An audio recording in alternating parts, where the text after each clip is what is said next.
If you only have a small balcony, patio, or narrow side yard, it can feel like you do not have enough space to grow real food. But small space gardening is not about how much room you have, it is about how intentionally you use it.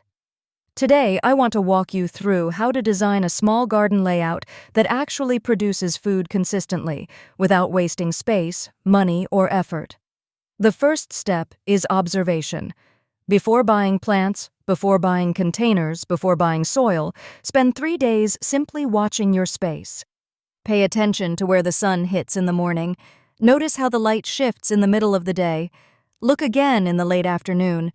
Most small spaces do not get full sun all day. Light moves, and when light moves, your plant performance changes. Fruiting plants like tomatoes and peppers need the strongest, most consistent light you have. Leafy greens like lettuce and spinach are more flexible. They can tolerate softer light and partial shade.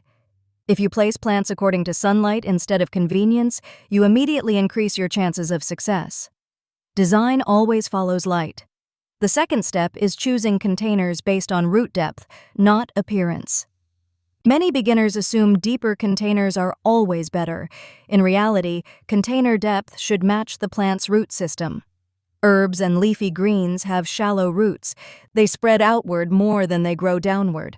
For these plants, a wide container is more effective than a tall one. Using an unnecessarily deep pot for shallow-rooted plants wastes soil and often leads to overwatering. On the other hand, plants like tomatoes, peppers, and root vegetables need deeper containers to support stable root development. When you match the container to the plant, you save money on soil and improve drainage at the same time. This is where small space gardeners become efficient rather than reactive. The third step is improving your soil before you ever plant. Small containers dry out faster than in-ground gardens. The limited volume of soil means moisture evaporates quickly, especially on balconies where heat reflects off walls and railings. If you use basic potting mix straight from the bag, you may find yourself watering daily. Instead, strengthen the soil first. Mix in compost to improve nutrient availability. Add coconut coir to help retain moisture. Stir everything thoroughly so the blend is consistent. This creates a soil structure that holds water longer while still allowing proper drainage. Good soil reduces stress for you and for the plant. And when stress is reduced, growth improves. Now let's talk about vertical space. In small gardens, the ground is limited, but the air is not. Look at your walls, look at railings, look at shelving or small plant stands. Lightweight herbs can be grown in vertical planters. Trailing plants can hang along railings.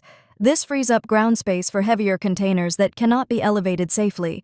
When you begin thinking vertically, your usable planting area increases without adding square footage.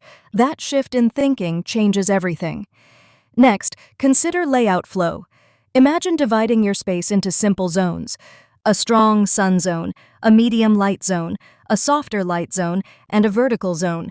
Place your deepest containers in the strongest light area. Arrange medium-depth containers slightly behind or beside them. Use shallow, wide containers along railings or edges. Keep access pathways clear so you can water and harvest comfortably. If you cannot reach your plants easily, maintenance becomes inconsistent. And inconsistency leads to poor results. A productive garden is not just about growth, it is about accessibility. Finally, think long-term. Do not design for how your space looks today. Design for how it will look in 6 weeks. Tomato plants expand, pepper plants widen, herbs thicken. Give your plants room to mature. Crowding may look efficient at first, but it restricts airflow and reduces yield over time. Small space gardening rewards patience and structure. When you plan for growth instead of reacting to it, your garden becomes stable rather than chaotic. A well-designed small garden does not feel cramped. It feels intentional. Every plant has a purpose. Every container has a reason. Every zone supports production. You do not need more land, you need a clear plan. And when that plan is based on light, root depth, soil structure, vertical space, and layout flow, even the smallest balcony can become surprisingly productive. If this was helpful, follow for more small space gardening tips.